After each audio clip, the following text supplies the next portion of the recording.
자, 오늘 다룰 이야기는 일본에서 있었던 한 사건입니다.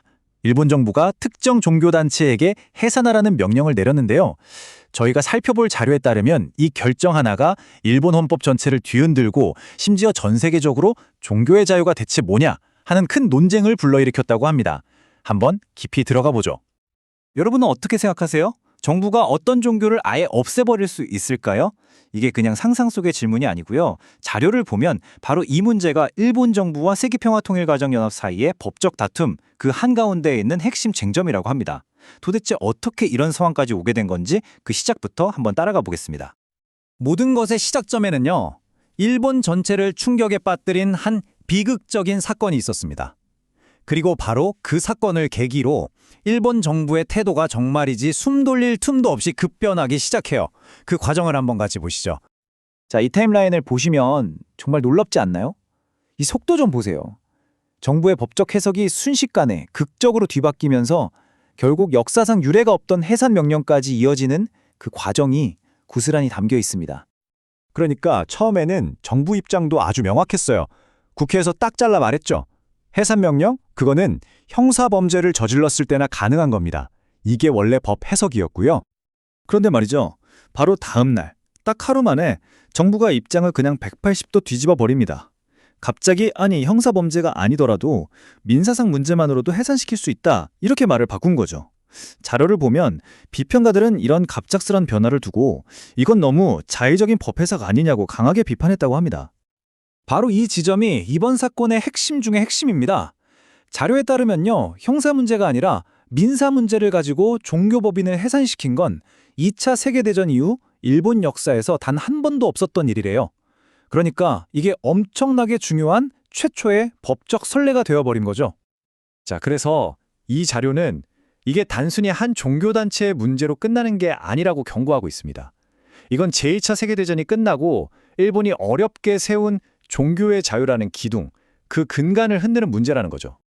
이 표를 보시면 그 차이가 확 느껴지실 겁니다. 과거 메이지 헌법 시절과 지금을 비교해보면 하늘과 땅 차이죠. 지금의 헌법은요, 과거에 국가가 특정 종교를 밀어주고 다른 종교는 탄압했던 그런 아픈 역사를 반복하지 않기 위해서 정말 작정하고 만든 거거든요. 그래서 헌법에 이런 강력한 표현이 들어간 게 절대 우연이 아니라고 자료는 강조합니다.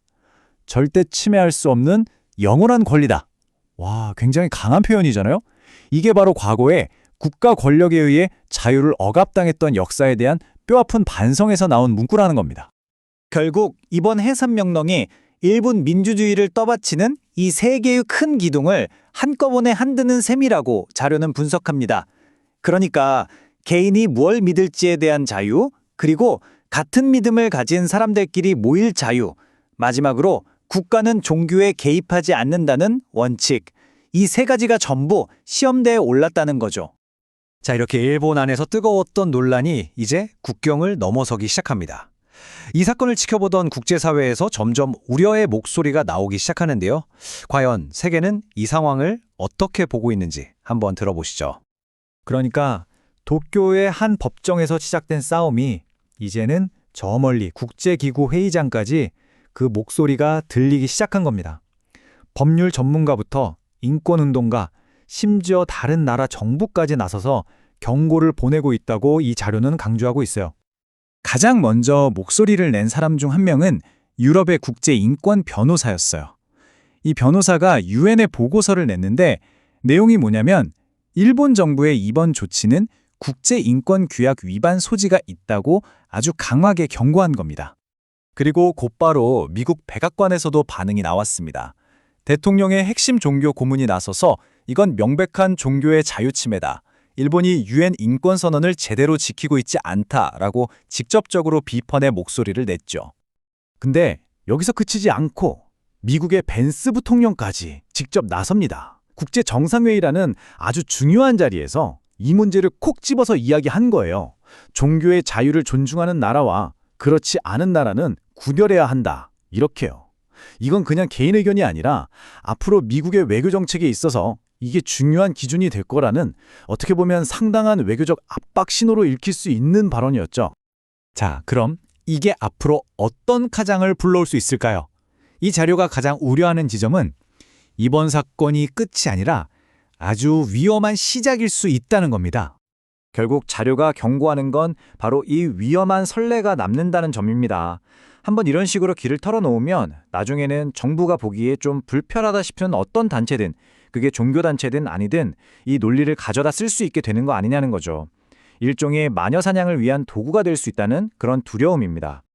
그래서 이 자료는 결론적으로 이 사건을 단순한 법정 다툼이 아니라 2차 대전 이후 일본이 지켜온 입헌 민주주의가 지금 가장 큰 시험대에 오른 것이라고 평가합니다.